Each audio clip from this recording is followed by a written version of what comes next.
আস্তে আস্তে ফেসবুকে একটা গল্প দেখতেছিলাম, একটা কাহিনী শুনতেছিলাম। ঢাকার বুকে একজন লোক, তিনি সৎ ব্যবসা করতে চান। তিনি পাঞ্জাবি বিক্রি করতেছিলেন 600 টাকা করে। এইবার একজন নেতা যেয়ে বলল, আমি অমুক মন্ত্রীর খালাইতো ভাই, মামাইতো ভাই, ভুবুতে ভাই, অমুক মন্ত্রীর সঙ্গে আমার বিরাট সম্পর্ক, পাঞ্জাবি বিক্রি করবি 2000 টাকা।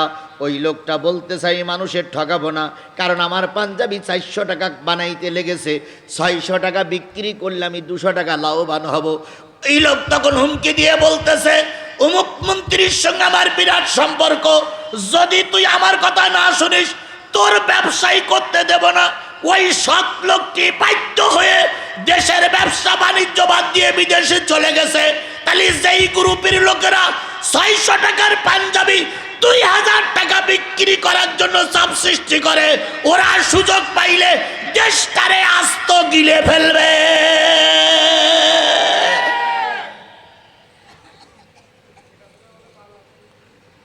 তবে চিন্তার কোনো কারণ নাই।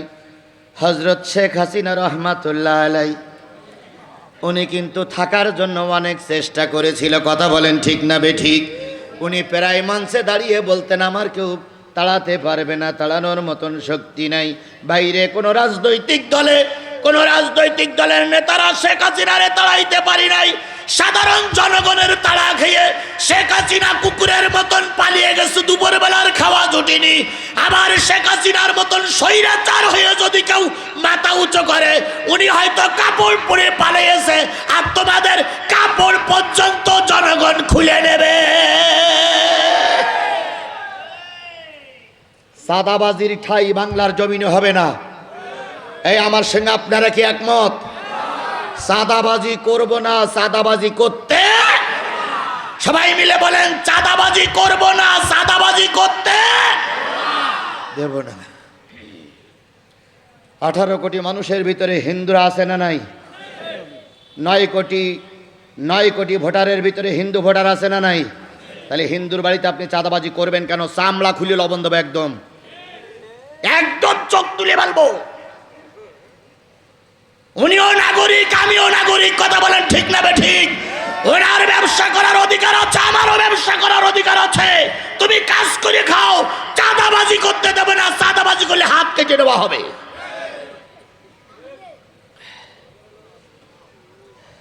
পারবেন তো? পারতেই হবে, পারতেই হবে। এটা বাঘের মুল্লুক নয়, এটা বাংলাদেশের 18 কোটি মানুষের এলাকা। কথা বলেন।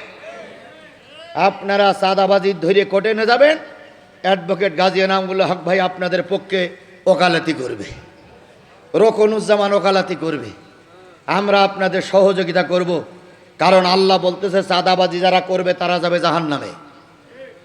কারণ চাঁদাবাজির চাইতে বড় জুলুম আর পৃথিবীতে কিচ্ছু নাই। কথা বলেন ঠিক না ঠিক? আমি তিলে তিলে 10,000 টাকা নিয়ে ফুটপাতে একটা দোকান দিয়েছি। ওই দোকানের আয়ে আমার 4 জন পরিবারের লোক চলে। তোমার প্রতিদিন সন্ধ্যাবেলা হলে 500 টাকা চাঁদা দিতে হবে। আমার বউ ছেলে মেয়ে না খেয়ে থাকে, তুমি খেটে খেতে পারো না। যদি একান্তই তোমার কপালে খাদ্য না জোটে, পাইখানা প্যাকেটে করে নিয়ে রাত্রি তুমি আর তোমার বউ পাইখানা খাও, পাইখানা খাও, পাইখানা খাও, তবু লোকের কাছে চাঁদা তুলে কষ্ট দিও না। আর আল্লাহ স্পষ্ট করে বলতেছে, যারা গরিবের মাল জোর করে খাবে, যারা এতিমের মাল জোর করে খাবে, যারা সাধারণ মানুষের কাছে চাঁদা তুলে খাবে, এরা যাবে কোথায়? তাহলে কয় গ্রুপ পাওয়া গেল? জোরে বলেন, কয় গ্রুপ পাওয়া গেছে? তাহলে জাহান্নামের সামনে দাঁড়িয়ে আছে কয় গ্রুপ? তার ভিতরে 1 নম্বর বেনামাজি, 2 নম্বর চাঁদা তোলা পার্টি, গরিবের মাল খাওয়া পার্টি, 3 নম্বর আর 4 নম্বর আলোচনা করতে গেলে আমার আর 20টা মিনিট সময় লাগবে। 20টা মিনিট সময় দেবেন আপনারা? 12:30 বন্ধ করবেন। 12:30 বন্ধ? সুবহানাল্লাহ।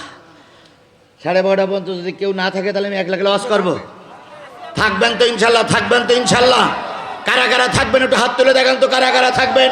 নারে তাকবীর, লিল্লাহে তাকবীর। ভাইরে, সবাই তো এক গ্রুপের হয় না, হয় কিছু বিপক্ষের লোক আছে না? আমি ওদের দেখলে চিনতে পারতেছি, মুখ টুক কালো, হনুমানের মতন। আমি দেখলি বুঝি ভাই, কারণ আমি গোটা বাংলাদেশে ঘোরা লোক। এইবার আমার কমিটির ভাইদের বলি, হাসান মেম্বার ভাই কই থাকে জানে, মেম্বার ভাইদের বলি, যদি দেখেন লাইন খারাপ, কারণ আমার ওয়াজ যদি দেখেন আপনি লাইন খারাপ দেখতেছেন যে এ ওয়াজে আমার ক্ষতি হবে,